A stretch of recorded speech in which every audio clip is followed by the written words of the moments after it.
A very good morning to you, ladies and gentlemen, and welcome.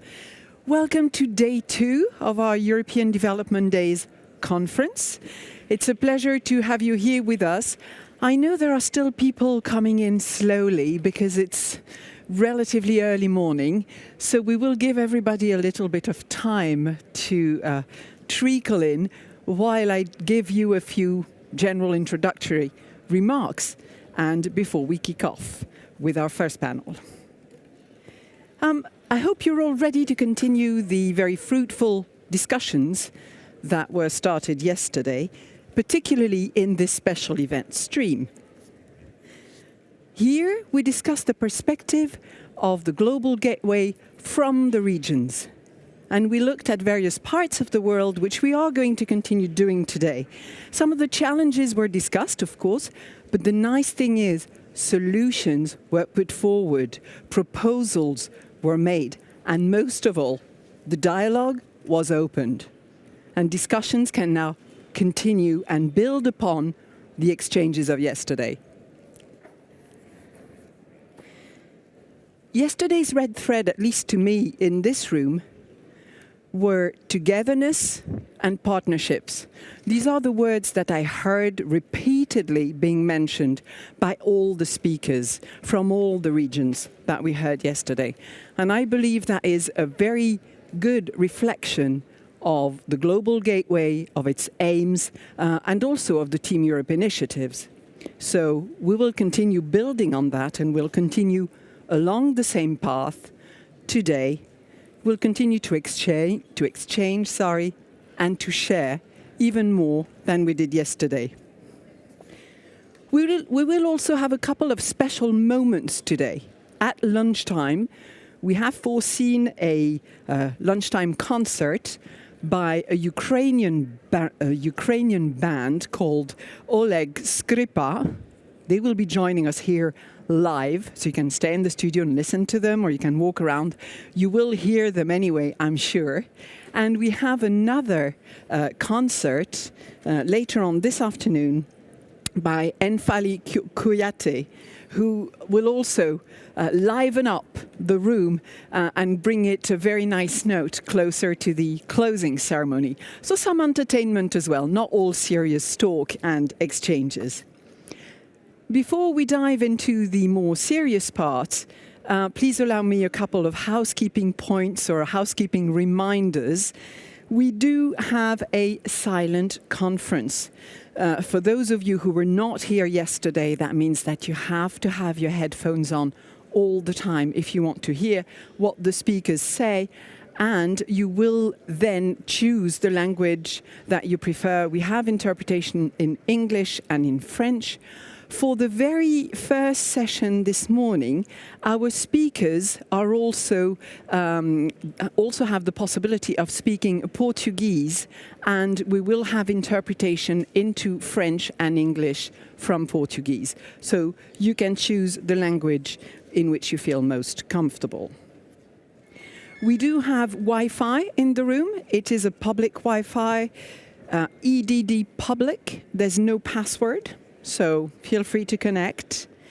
And for all of you here in the room, but all of you following us online as well, if you want to promote the event on social media, which of course we encourage you to do, we do have a hashtag EDD2022. You can also use the hashtag Global Gateway. And if you are attending or if you are following one of the sessions where one of our EDD young leaders are speaking, then do tag them, hashtag EDD young leaders. You should watch them if you have a chance. They're a very promising group of very interesting young people.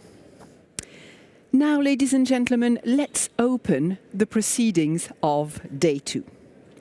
And we will kick off with our special events, continuing what we started yesterday. As I said yesterday, we looked at the global gateway from the lens of various regions around the world.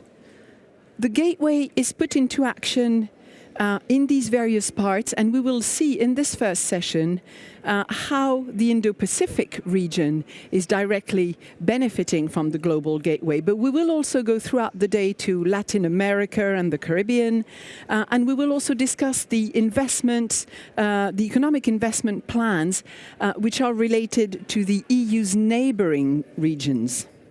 So quite a strong focus today is again on the various regions that the EU cooperates with.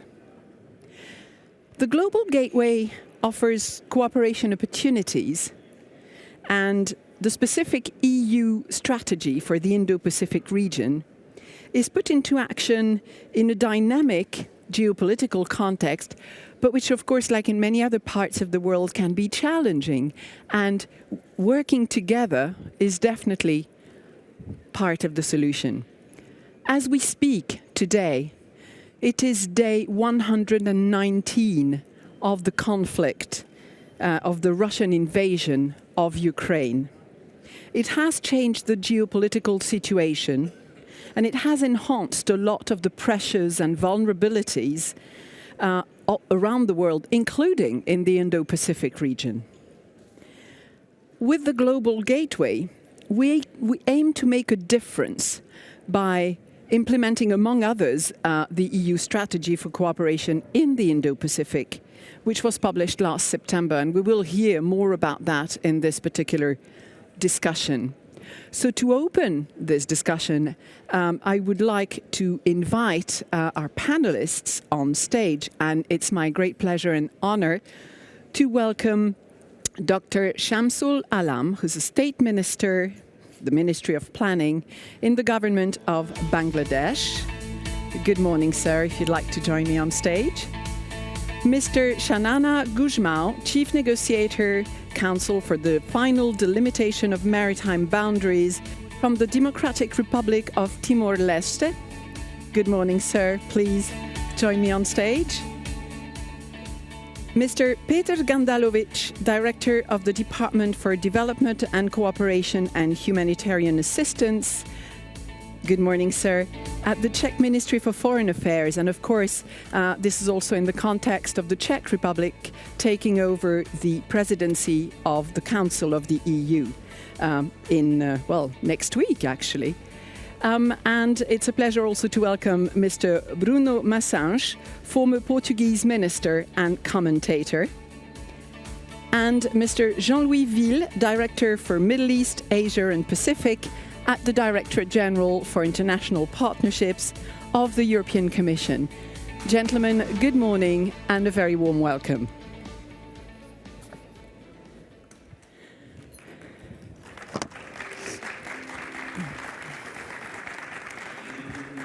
So before we actually start our discussion, I would like to invite all of you to watch a video message from Commissioner Jutta Urpilainen, who was here yesterday. Unfortunately, she couldn't be here with us this morning, but she wanted to send us a little video message. Dear guests, the EU truly values our partnership with the Indo-Pacific. We are the top investor in the region, leading development cooperation partner, and one of the biggest trading partners. Last February, at the first ever Indo-Pacific Ministerial Forum, leaders agreed to work closely together on the twin green and digital transitions. Under Global Gateway strategy, Team Europe will make major sustainable infrastructure investments in the Indo-Pacific. We have launched the ASEAN Green Team Europe initiative to tackle climate change, pollution and biodiversity loss.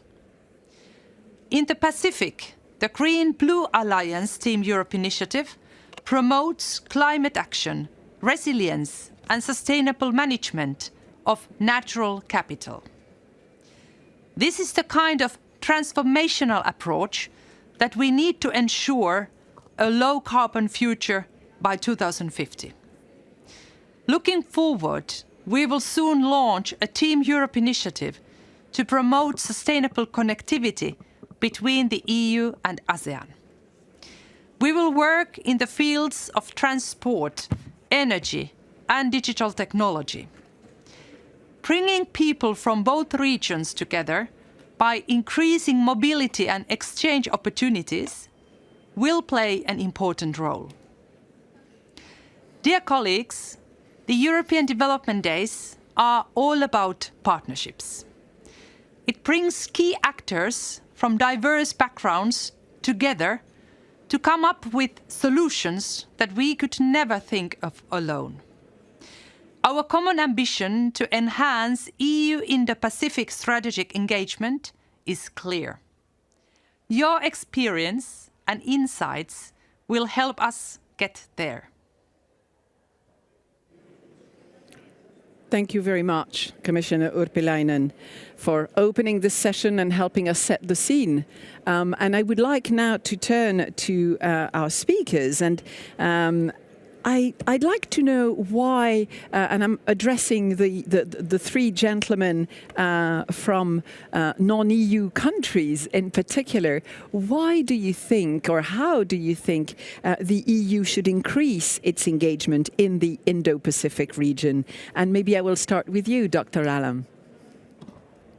Thank you so much. Honorable Chair of the session, distinguished panelists, ladies and gentlemen, a very good morning to you all. On behalf of the government of Bangladesh, I thank the Honorable President of the European Commission, Her Excellency Ursula von der Leyen, for inviting our Honorable Prime Minister Sheikh Hasina to participate in the 15th edition of the European Development Days. I am representing the Prime Minister of Bangladesh in this important event. We are fortunate to be able to meet again in person after confronting an unknown enemy, the COVID-19 virus, for almost 2.5 years, which brought many development initiatives across the globe to a standstill. I thank Commissioner Urpilainen for the presentation on the new European strategy of Global Gateway. The chosen theme for the 5th edition of the EDD, that is Global Gateway, Building Sustainable Partnerships for Connected World, resonates well with the policy priorities of the government of Bangladesh. We understand that the Global Gateway is aligned with the EU's strategic priorities, particularly its green and digital agenda. For Bangladesh, addressing the impacts of climate change and widespread digitalization is a priority, and I will speak more about it in my presentation later today. I may flag here that Bangladesh already expressed interest to be a willing partner in the earlier EU Asia connectivity strategy. We believe that with our geostrategic location, stability, and sustained economic growth, we can contribute to the enhanced prosperity, safety, and resilience of the people of Europe and Asia. To that end, we understand that the focus of the Global Gateway is even broader, and we welcome that. Tackling the most pressing global changes, from climate change and protecting the environment to improving health, security, and boosting competitiveness, and global supply chains initiatives such as the Global Gateway can help to boost clean and secure links among regions and strengthen the health, education, and research system process across the world. Protecting the people and planet is our topmost priority, for which we need sustainable and trusted connections, and we believe the EU is well placed in this regard to steer the journey. Bangladesh is scheduled to graduate from the LDC category in 2026. The support of the EU's development assistance and trade concessions have been instrumental in our developmental journey. Indeed, Bangladesh exemplifies how the EU has become a positive force for developing countries. I thank you all and look forward to discussions today. Thank you. Thank you very much, Dr. Alam. Mr. Guzman, what is your point of view about why the EU should invest or maybe invest more in the Indo-Pacific region?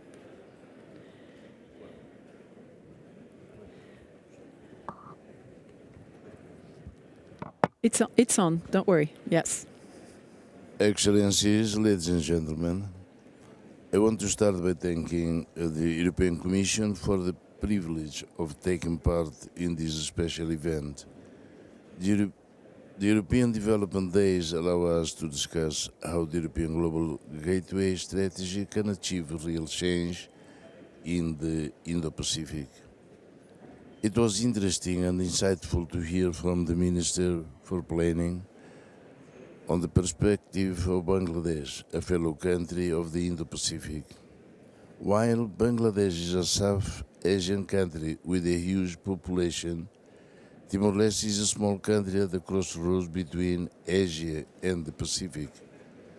I believe that the distance between Bangladesh and Timor-Leste helps illustrate the vast geographic footprint of the Indo-Pacific, a region of great diversity of culture, history, political systems, language, religion, and stage of development.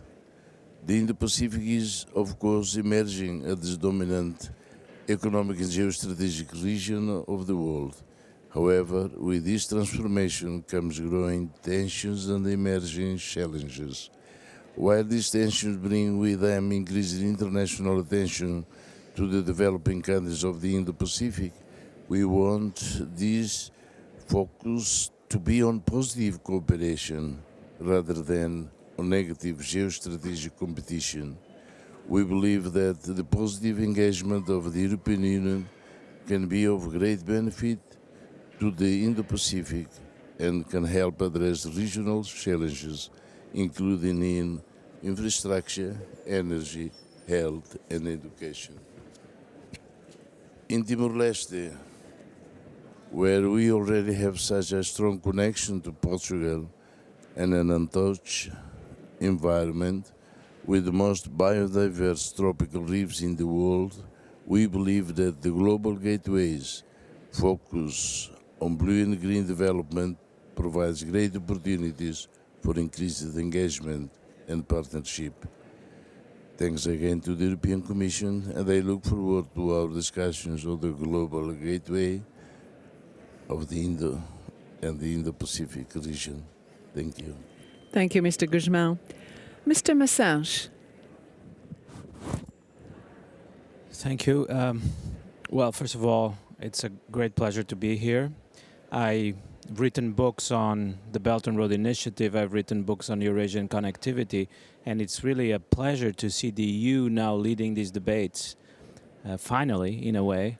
But I think now it's a definitive ambition of the EU. Second, it's a great honor and a great pleasure, I have to say, to be sharing the stage and sitting next to a childhood hero, Mr. Xanana Guzmão, for every Portuguese my age, and a youth hero as well.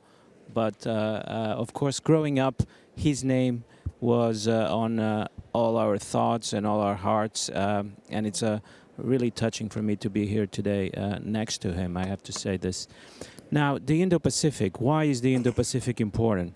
Well, this idea of connecting civilizations, this idea that it represents the future, when we think about the Indo-Pacific, one of the first thoughts that comes to mind is the idea that we have here a region in the world that is growing fast and that represents the aspirations of several billion people, the dreams of several billion people, and in a way represents the future of humanity. It's important for us to connect those aspirations with technological development, with digital connectivity, with new supplies of energy.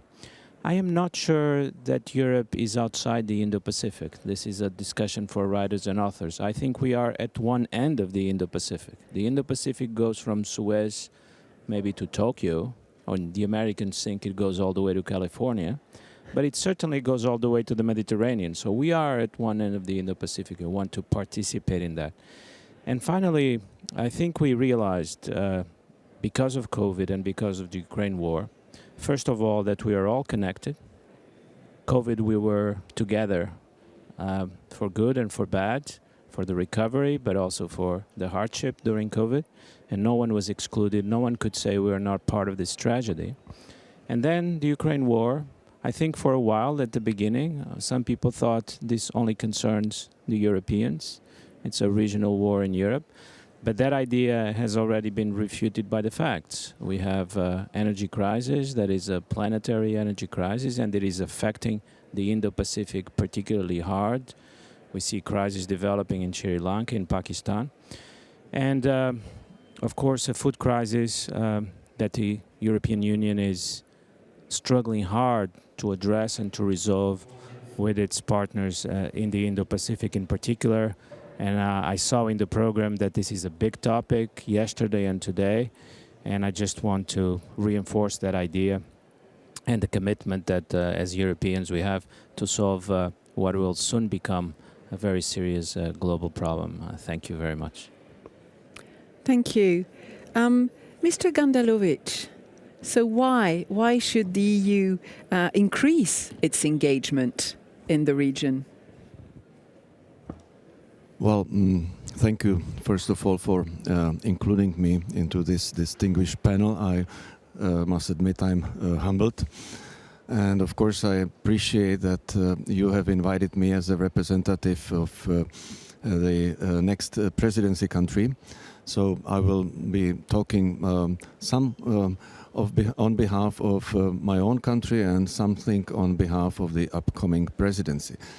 Of course, let me be open. The Czech Republic is not, at the first glance, a country that should have a very strong and robust Indo-Pacific strategy.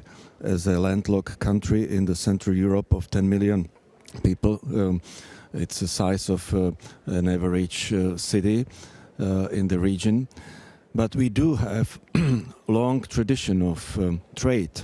We've been always very open trade country. As Czechoslovakia, you may know the brand Bata shoes. That's been very strong in your region, and it still is. And now, as a landlocked country, we don't have sea, but as we see, cyber and space may be our connection to the region.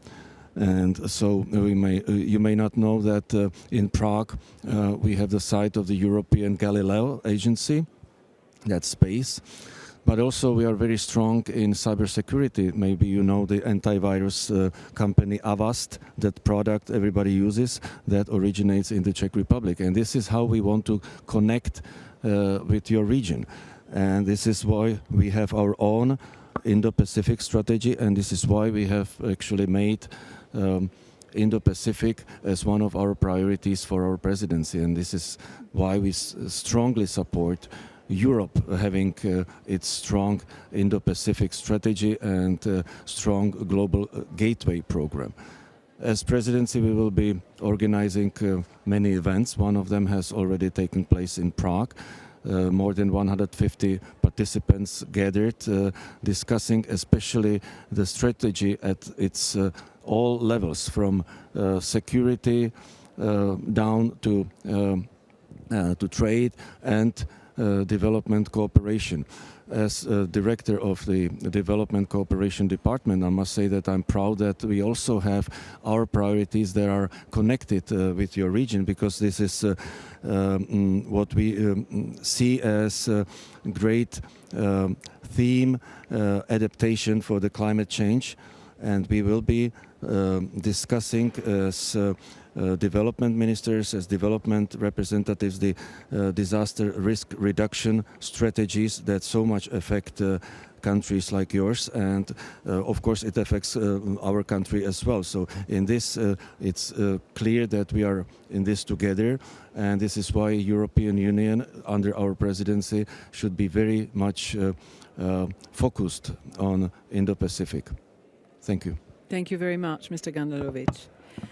Mr. Ville, so we have heard the suggestions or the reasons why our partners think that the EU should get even closer to the region. So how will the EU operate in the Indo-Pacific region, in particular through the Global Gateway? Excellencies, distinguished delegates, ladies and gentlemen, thank you, Florence, for giving me the floor. I'm really honored to be on this panel with very historical figures that are present today. And I think this panel is the real illustration of how vast and how diverse and interesting the region we are talking today is. It is a great opportunity to showcase the EU strategic engagement with the Pacific region through a global gateway, as you said, Florence. The Commission has suggested in a video message that the EU has a vital geopolitical and economic interest in the stability and the prosperity of the Indo-Pacific region, and that the two regions are, as demonstrated, highly interconnected. What happens in the Pacific affects Europe and the other way around. It's a both-way traffic that we have, which was, I think, I don't need to repeat, perfectly illustrated by all the speakers before me. And of course, in the coming years, our relations will be dominated in the region and become more important to us, because it's true then more than ever that the EU wants to be present, and I think that the EU is wanted to be present in the region with its value, its vision for partnerships based on trust and quality. In this context, the new approach to the Indo-Pacific and the global gateway aims to reinforce the role of Europe as a global partner and as a reliable partner. I would insist very much on this. What we try to be is not only important, but a reliable partner for the whole Indo-Pacific region.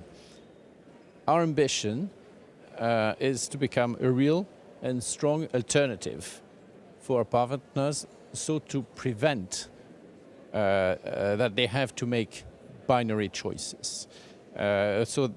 And that these choices could put them into a difficult position. So we offer a different way that will supposedly help our partners not to have to choose one or another side. I'd like really here to underline that our approach is based on cooperation and certainly not on confrontation, and that Global Gateway reflects perfectly this mindset, as it does the Indo-Pacific strategy. Now, how do we want to translate and transform this intention into something that has impact in the region and around the world? Well, the EU has announced a big quality investment package of 300 billion as a strategic focus in the Indo-Pacific, and namely on infrastructure that was mentioned, but also on connectivity, digitalisation, climate, energy, transport. But I would like also to continue, because the list is not restrictive to these five. I mean, it also includes health. It also includes education and research, which are, I think, key elements of human development that needs not to be forgotten in this perspective. The EU will be delivered, or want to deliver this through a Team Europe approach, which is an association of the EU and its member states and development banks, bringing together technical financial support from the European institution and our member states. But perhaps, I see time is running, I'll stop here. I will certainly have another opportunity to come back and to detail it more. Thank you very much for your participation. Thank you. So I'd like now to go maybe a little more in depth into the more specific expectations of the Indo-Pacific region. And I would like to invite, in particular, its representatives to share their views more specifically in terms of infrastructure that is hard infrastructure, but soft infrastructure as well. And talk about maybe also the various areas that are prioritized both by the Global Gateway, as we have just heard Mr. Ville mention, but also by the Team Europe initiatives. Maybe Dr. Allam? Thank you. we firmly believe that it is time to expand our engagements with the EU, the Team EU, I should say, beyond the traditional areas of development cooperation and trade into areas of connectivity, climate change, circular economy, security, and others, particularly cyber security. And the Global Gateway can be an excellent platform in this regard. Bangladesh is ready to forge a stronger partnership with its trusted and time-tested friend, the European Union, the Team Europe, to accelerate the pace of its inclusive development. Thank you. Thank you very much. Mr. Guzman, what would be your take on the more specific aspects of the Global Gateway or the Team Europe initiatives? Which particular infrastructures, whether soft or hard, would you like to see developed? Well, when we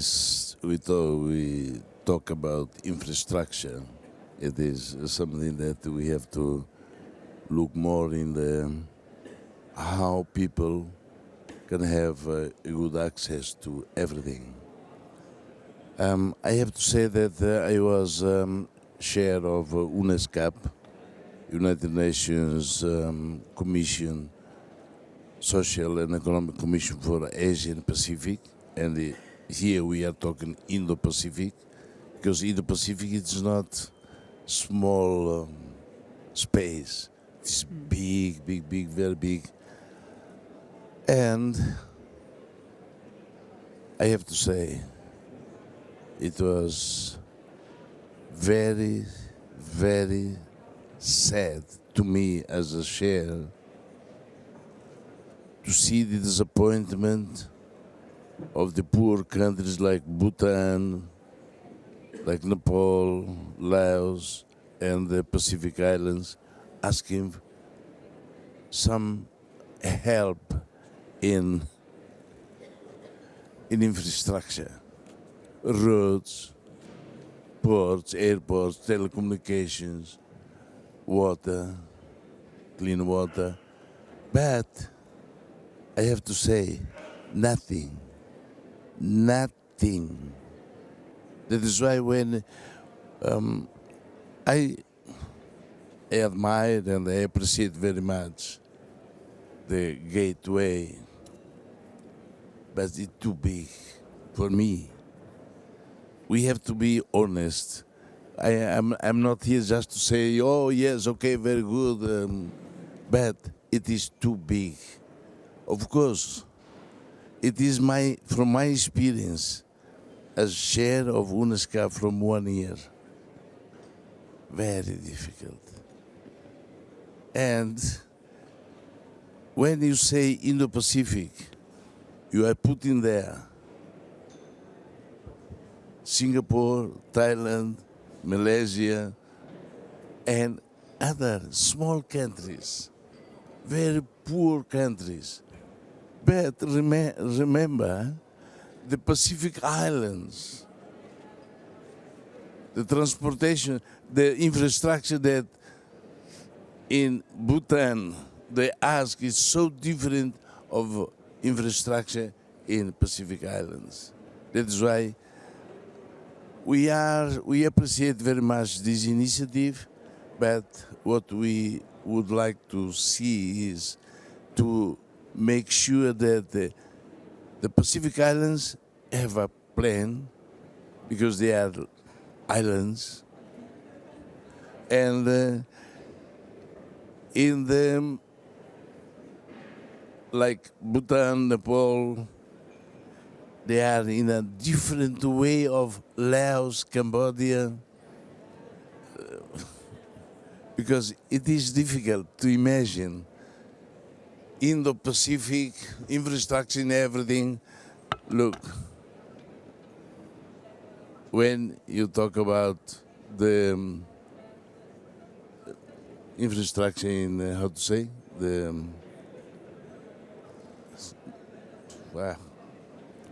website for Indo-Pacific, it is something that what they need more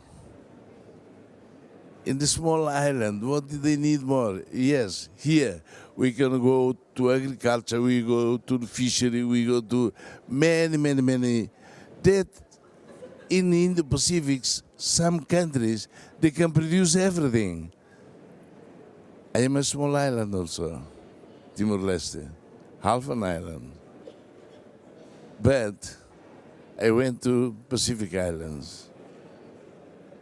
We are observer of the Forum of Pacific. This is something that I would recommend to European Union to see. Because if not, we just talk in a way of the policy that we already take as a lesson. One size fits all. This is the problem. Timor-Leste is not leading now, but was in a group G7 plus of 20 fragile, conflict-affected countries. We talk about Ukraine. Yes. We also say that, what horrible, unacceptable tragedy. But from the G7 plus perspective, we feel such a disappointment, because not so much reaction of the world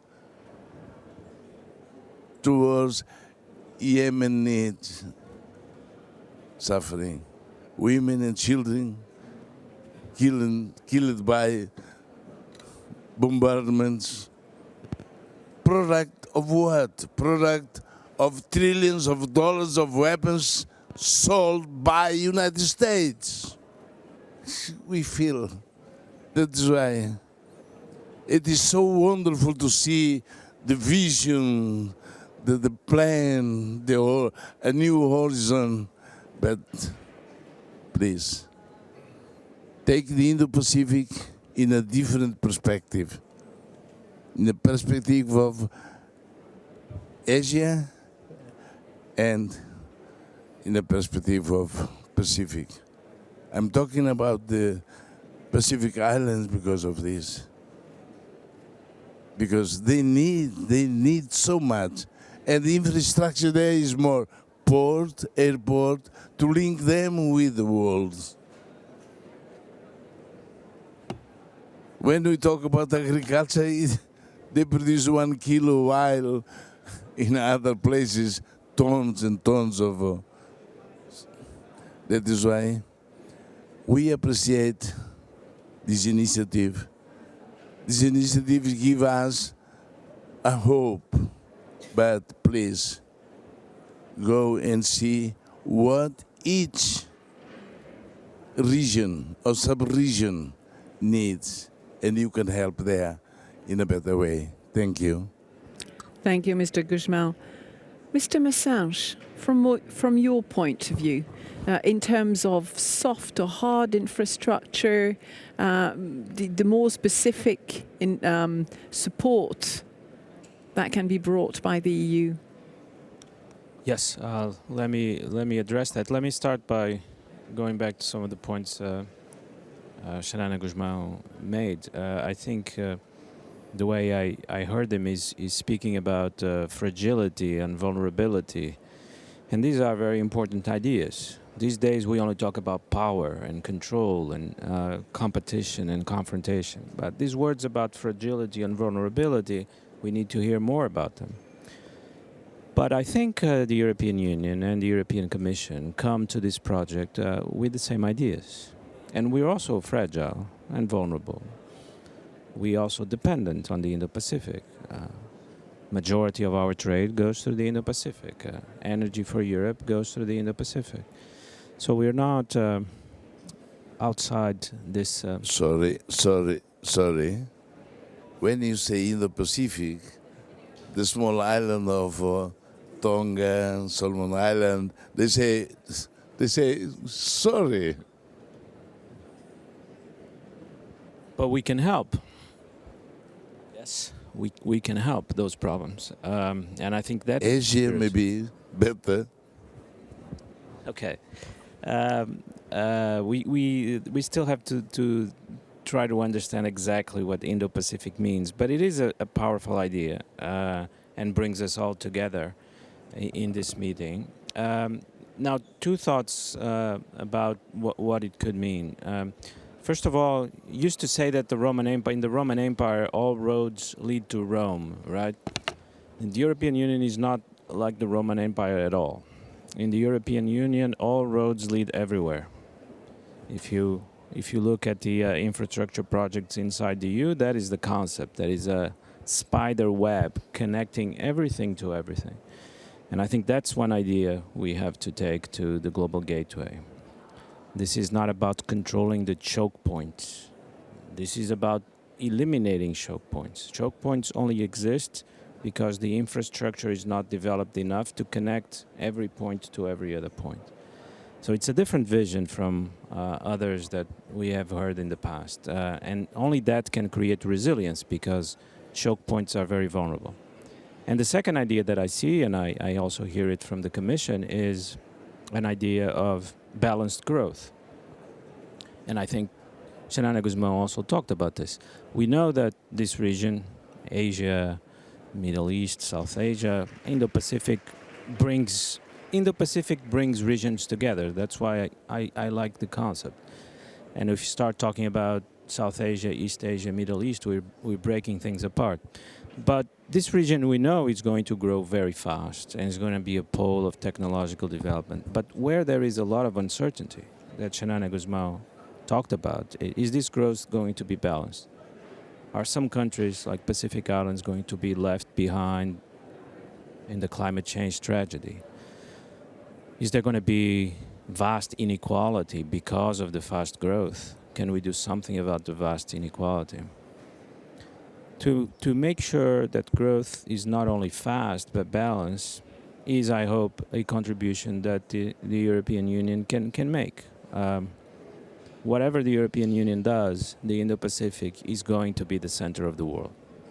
The Commission cannot say that, but I guess that's why I'm here to say those things. But we can help make that growth balanced and more fair and more just. I think that should also be a priority for our work here. Thank you, Mr. Massange. So now we've heard different approaches to that, and I'd like to turn to you, Mr. Gandalovic. So do you think that even though it may not be, or they may not be meeting all the expectations, do you think at this stage that the Global Gateway and the Team Europe initiatives are on the right track? Should things be maybe reviewed or adapted? And then I'll turn to Mr. Ville. Well, definitely they are the step to the right direction, by all means. And of course, one is a little older than the other. Team Europe originated in the COVID crisis as a realization of us Europeans that we cannot tackle this crisis alone, particularly in our partner countries, in our partner regions, and we have to unite. And this is a little paradox that it has taken a crisis of a scope such like a COVID pandemic to actually make us cooperate in the European Union. This is very much supposed to cooperate in the first place, obviously. But in development strategies, it wasn't the case always. And we played sometimes separately. Every country had its own priorities, its own partnerships and so on. But again, when such a crisis comes, you need to unite. And the good thing is that we didn't stop with the crisis. Of course, we can only speculate if the crisis of COVID is gone or not, but this is another thing. But let's see that the principle of cooperation, of the Commission and EU cooperating pretty much with its own member states and members cooperating with each other and looking for synergies and joining forces. It's the good thing. Global Gateway, it's a new project. Obviously, it will be much more complicated, and we will have to do a little bit of fine-tuning in terms of governance, in terms of principles of partnerships, what is business, what is development, and how the two can live with each other. Let me say something again on behalf of us, the Czech Republic. Again, we may not be that strong in maritime, in building ports, but we may have a lot of experience in building bridges and airports. And this is clearly an example of an infrastructure project that may serve as a global gateway project when we unite with the EU together. And again, when we come to space and cyber, let's be clear, this is just yet another existence of connectivity. So we are connected physically, but we have to be connected in cyber, and we have to be sure that we are safe in the cyberspace. And this is where we want to contribute as the country and as presidency. And I'm sorry, I may be disrupting your panel, but I just cannot help myself but reacting to Mr. Guzmán. I think that, well, let's be clear. The Russian aggression against Ukraine is not only the tragedy of Ukraine. It's the tragedy of Ukraine in the first place, obviously. Then it is tragedy for Russia itself. And then, of course, it is tragedy for all of us, and particularly the world that is somehow dependent on supplies of cereal, of fertilizers, of simply trade connectivity. And this all has been terribly affected by this reckless action of Russia against Ukraine. And we want to cooperate. We are in this together. And I believe that the European Union is aware of the fact how much this affects the developing countries, and we want to act. But we might want to at least have a little bit of agreement who's actually the cause of the whole thing. This is Russian Federation. Russian Federation has unprovokedly attacked a neighbor country and is killing innocent civilians. I don't think that this can be described as a result of anyone's military equipment exports to any other country. The fact that we, the West, have been assisting Ukraine to be able to defend itself against the aggressor, it's not the interest of the West to export weapons to Ukraine. It's the result of what Russia has done, and it's in our own interest, and it's in the interest of Indo-Pacific that Russia is actually stopped, and it cannot get away with its aggression on neighboring country. Sorry, Mr. Guzmán, I just wanted to say this. Yes, but I was not saying about behavior of European countries towards Ukraine. I was comparing Yemen, because I said we are a group of fragile and conflict-affected countries, G7 plus. Yemen, a member of G7 plus. Nobody gave attention. It was not like now Ukraine, every hour, Ukraine, Yemen. It is because they are Yemenis, they are not European. I just put this question of justice. justice, the reaction, the bombardments to Yemeni people, children, women dying every day. No, it is in 1 week we say, oh yes, they are dying. It makes us from Indo-Pacific, but not Indo-Pacific, make us seeing all of these big dream to come. Because in the Pacific, there are state islands sinking. Not because of their fault, because big industrialized countries affected, made the pollution, did everything, and they are sinking. Now, people go there and teach us about climate change. But we don't produce any emission. That is how I try to say that, yes, gateway, very good, but please,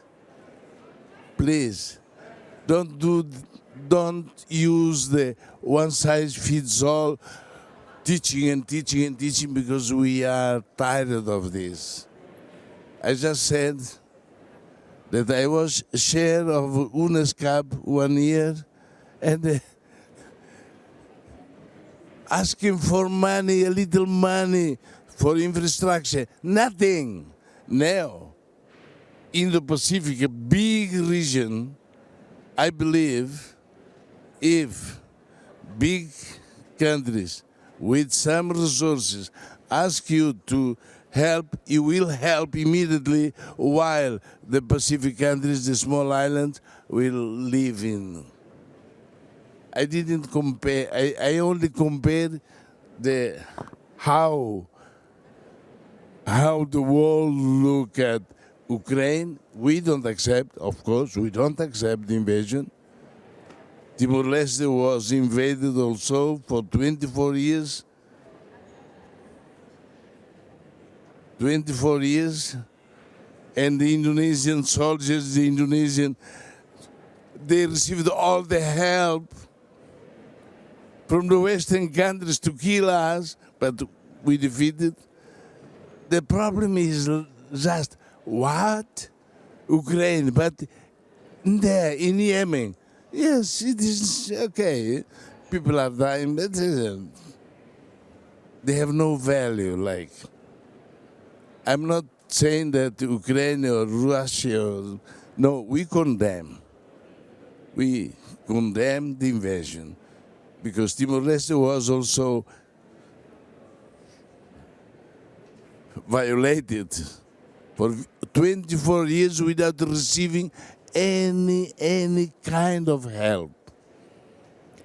Thank you, Mr. Guzmão. I think indeed we have understood the different approach, and I don't think that anybody meant to make any conflict look more minor than any other. Mr. Ville, so a one-size-fits-all approach, or does it need more fine-tuning? Where do we stand? Thank you, Florence. I mean, I'm really delighted to be on the panel, because I mean, for something on the second day start, I think we have a very, very to the point discussion, and certainly not. I mean, I'll try to get some answer from my side, which is not, of course, going to solve the issue in Yemen, which we fully agree with. I mean, this is a sort of forgotten crisis that the European Union has been trying to handle diplomatically and with humanitarian support. But I'm not here to justify, just to say, I mean, there are other crises in the world which have, I agree with you, Mr. Guzmão, have a bit disappeared from the top of the agenda because of the Russian aggression to Ukraine. Now, this being said, one size fits all, Certainly not. I mean, the beauty of the region I'm dealing with is that I have in my portfolio, if I'd say, the largest, one of the largest, or two of the largest countries in the world, China, India. They are part of that geography. And the smallest country in the world, which is Niue, with 1,256 people. So you compare 1.3 billion, let's say, inhabitants with a country with a small village. And that makes the whole thing very difficult. Landlocked countries, you mentioned Bhutan, Nepal, with islands lost, to say so, in the Pacific, in a vast ocean and quantity of water, where to connect one with the other, it takes you to travel back to Australia or New Zealand so that you can move to the next island, which is perhaps closer. So that sort of realities will not fit. And access to sea rise level for Nepal is just not a question, but for Kiribati it is vital. Okay. So definitely what we want to do, and this is also what I'll try to illustrate very shortly because I know the time is already red, meaning I'm speaking too long, but what we want to do is to gather the efforts of goodwill within the Union and the interest of the member states who are willing to participate for setting this Team Europe initiative.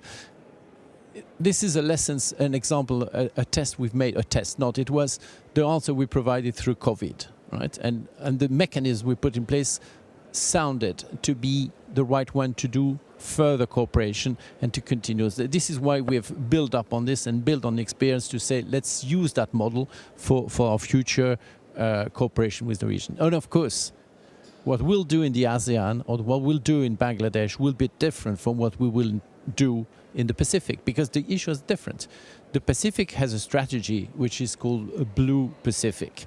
And of course, in our projection, in our discussion with our partners in the Pacific, we will take into account this strategy, because it means this is what the country wants.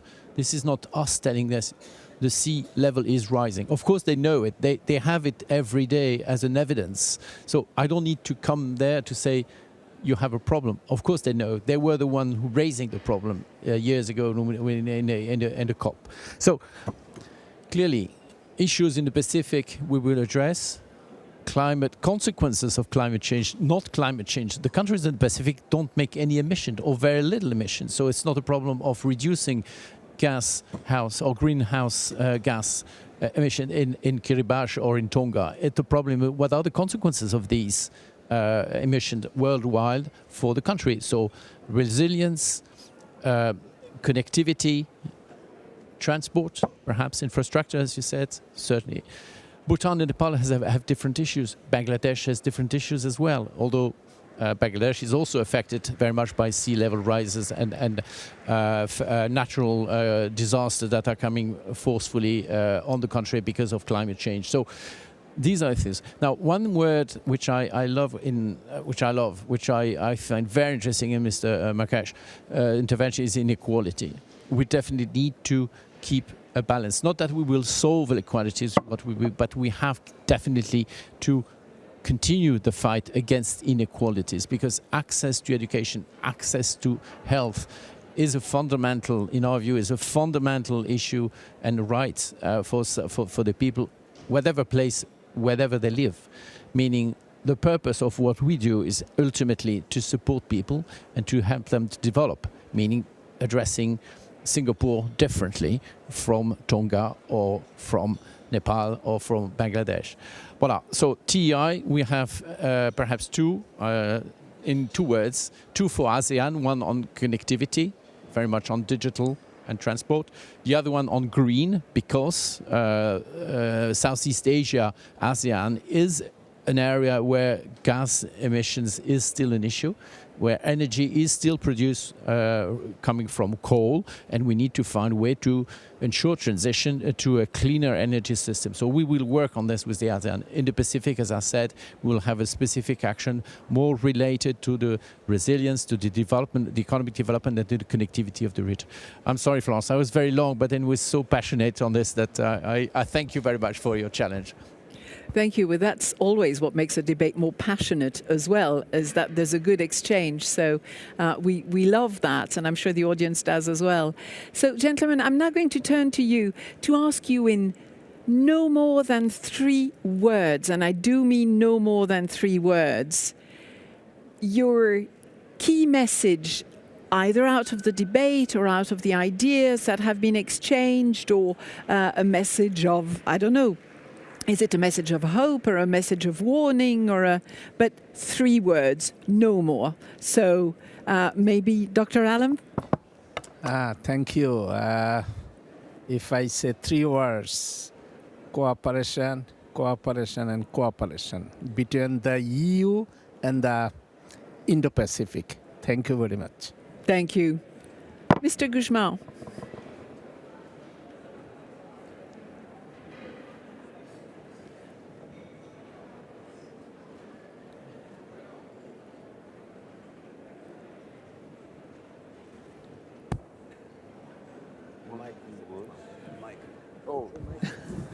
Wrong one. Pacific nation.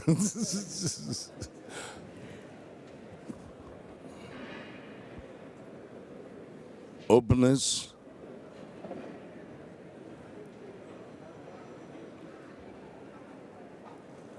friendship, and cooperation. Thank you. Mr. Massange. Maybe build the future. The future can't just happen, we have to build it. Indeed. Mr. Gandelowicz.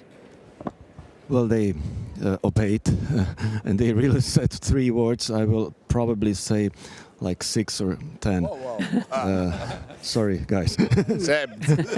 No, it's Bangkok, it's space cooperation, it's Singapore, it's cybersecurity, and it's Jakarta, it's environmental protection. These are our events that the Czech presidency will be organizing together with the European Commission in the region, and I invite you all. So this was my advertisement in the closing. Thank you for inviting me. Thank you very much. I will invite you to the Pacific. Singapore, Bangkok, and Jakarta. And we, the small ones. Mr. Ville. Thank you, Florence. I would say partnership, inequalities, and I'll be hated, but no worry, Pacific. Because it's the region. Yes! Yes! Because of peace, we need peace. Absolutely. Thank you very much, gentlemen. Thank you for a very passionate debate, and thank you for your very kind contributions. Ladies and gentlemen, a round of applause for our speakers.